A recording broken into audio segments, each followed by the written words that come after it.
Diasco Foot, miroir du football de la diaspora congolaise.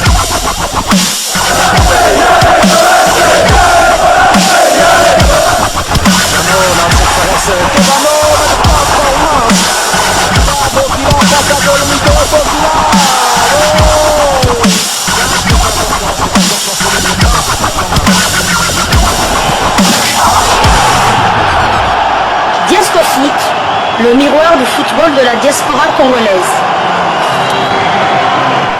Vous êtes sur Diasco Foot, le miroir du football de la diaspora congolaise.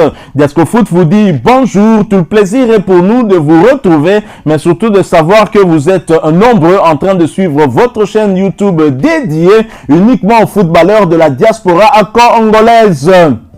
Time is up, c'est l'heure de partager avec vous quelques news que nous avons pu récolter pour vous, des news concernant certains de nos internationaux ou des binationaux. Nous allons essentiellement parler mercato, c'est le mercato d'été qui débute bientôt et des discussions ont déjà démarré pour certains de nos internationaux. Nous allons en parler dans le cadre de ce numéro, dans le cadre de votre chaîne YouTube Diasco Foot, parce que nous sommes le miroir du football de la diaspora congolaise. Et pour le numéro d'aujourd'hui, nous allons le débuter du côté de la Tanzanie, où l'international congolais convoqué par Sébastien Desabre Glody Lilepo Maccabi pourrait poursuivre sa carrière du côté de la Tanzanie. Et ça se précise, Young Africans n'est pas loin d'être proche de jouer un vilain coup à Simba SC. Son rival, le Young Africans, est passé à la vitesse supérieure dans le dossier. Glody Lilepo Maccabi, le champion de la Tanzanie, fonce et est prêt de décrocher la signature de l'international congolais.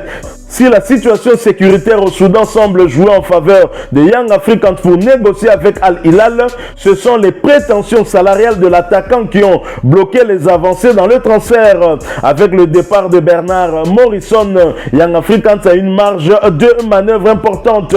Le club tanzanien compte répondre aux exigences de l'international congolais avec le départ d'un des gros salaires de son effectif, à savoir le Ghanéen Bernard Morrison.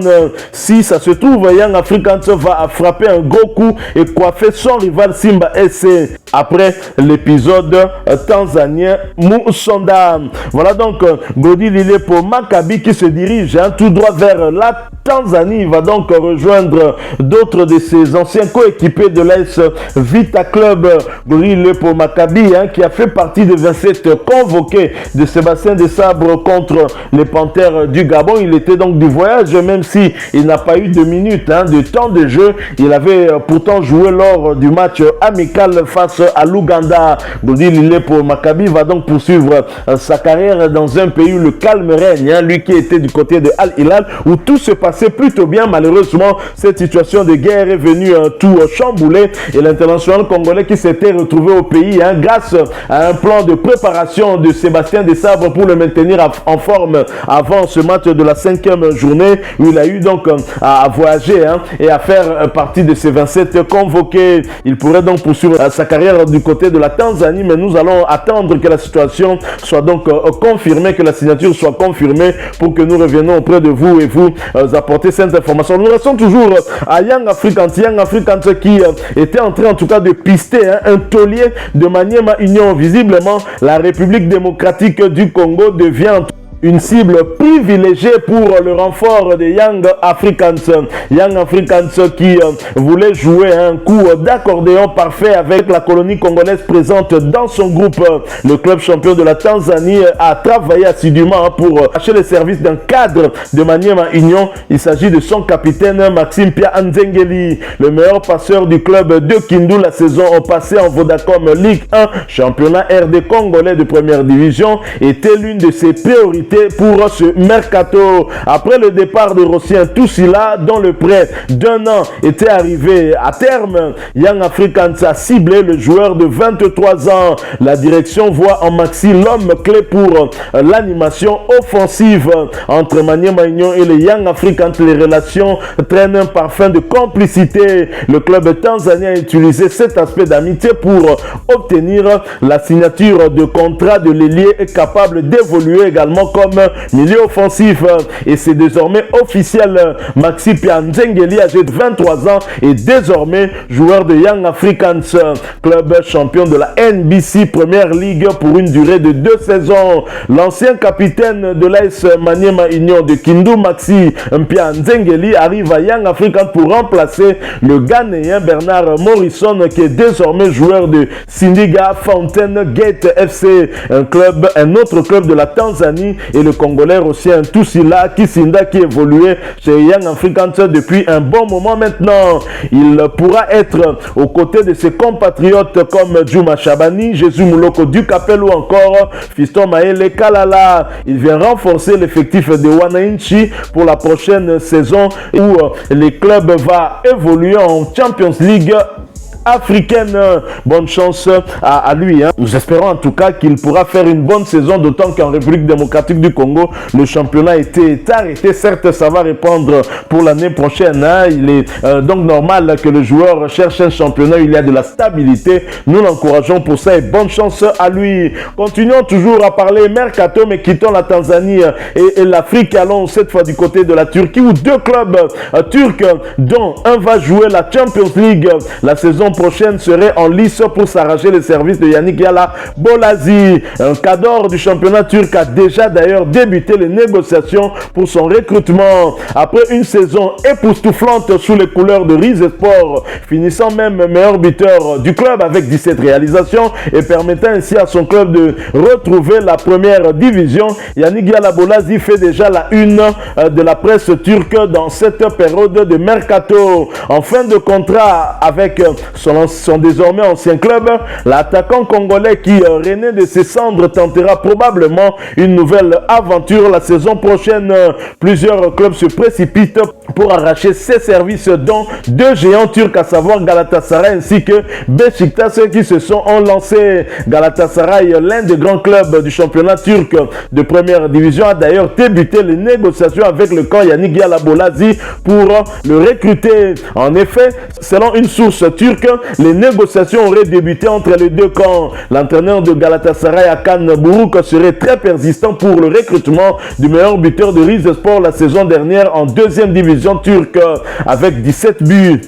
La même source nous renseigne que l'ailier congolais regarderait Galatasaray d'une manière très intéressée. En fin de contrat avec Rizespor, l'ancien joueur de Crystal Palace, passé également par Everton et le Sporting Club du Portugal, n'a pas accepté la demande de prolongation de son contrat faite par le club turc de 2e division selon les dernières informations. Rappelons qu'à part Galatasaray, Beşiktaş, un autre cadre du championnat turc, a également manifesté un intérêt pour le recrutement de l'international congolais, même si jusqu'à présent seul le club de Christian Louis Ndama est passé à la vitesse supérieure. Soucieux de rayonner de nouveau sur la scène européenne, Galatasaray pourrait bien être cette porte qui permettrait à notre TGV national de retrouver des couleurs et d'avoir une meilleure visibilité. Toujours dans le cadre du mercato, footnews.be nous donne quelques informations concernant justement Christian Louis Ndama. On se dirige vers un transfert gratuit pour Louis Ndama, titre ce média belge. Christian Louis Ndama, défenseur central congolais passé par le Standard de Liège, est sur le point de quitter le Galatasaray. En effet, selon les informations d'Africa Foot United, le colosse d'1m91 devrait finalement être libéré de sa toute dernière année de contrat au Nef Stadium.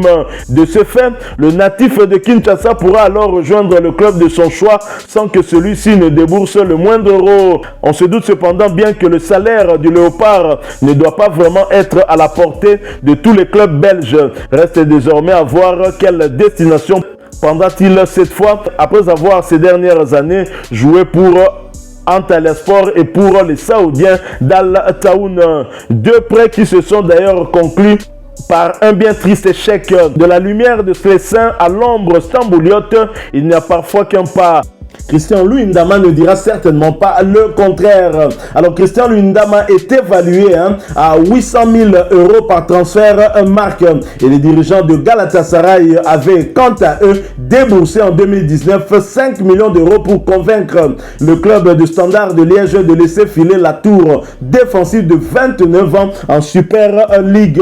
Alors nous quittons la Turquie, nous venons du côté de la France où l'international congolais Gaël Kakuta, son club d'Amiens, prépare déjà la saison 2023-2024. Après l'exploit réalisé avec les Léopards de la République démocratique du Congo, Gaël Kakuta, qui avait été titularisé lors de ce match face au Gabon, rentré du côté de la France, a donc débuté les préparations pour la saison 2023 et 2024 avec son club. Et d'ailleurs, ils sont nombreux, ces joueurs congolais évoluant dans les meilleurs championnats d'Europe qui peuvent d'ores et déjà nous donner rendez-vous d'ici quelques semaines pour leur grand retour à la compétition en club. Voici par ailleurs le programme des retours des grands championnats européens. La Super League Suisse va débuter le 22 juillet prochain. La Jupiler League, championnat belge de première division, ce sera le 28 juillet. Championship, deuxième division anglaise, de retour le 4 août, alors que la Super League turque, première division turque, ce sera le 5 août. La Ligue 2 française également de retour le 5 août, alors que la première Ligue anglaise, championnat anglais de première division, de retour le 11 août. La Ligue 1 française de retour le 12 août, ainsi que la Liga espagnole. La Bundesliga de Silas Katompamvoupa de retour le 12 août. Voilà, nous sommes arrivés à la fin de ce sujet. Si vous l'avez aimé, n'hésitez pas à nous laisser un maximum de j'aime. N'hésitez pas non plus à partager avec nous votre opinion. Si vous en avez une par rapport au sujet que nous venons de vous proposer, laissez-la nous à travers un commentaire. Abonnez-vous si vous êtes nouveau ou ancien, que vous ne vous êtes pas encore abonné sur cette chaîne Diascofoot, parce que nous sommes le miroir du football de la diaspora congolaise. Et n'oubliez pas qu'en vous abonnant apparaîtra une petite cloche de notification. Cliquez dessus pour ne plus rien manquer des prochaines vidéos que nous allons vous proposer. Encore une fois, merci à vous, avec espoir de vous retrouver très bientôt avec un autre sujet d'actualité. En attendant, portez-vous bien et Diascofoot vous dit au revoir.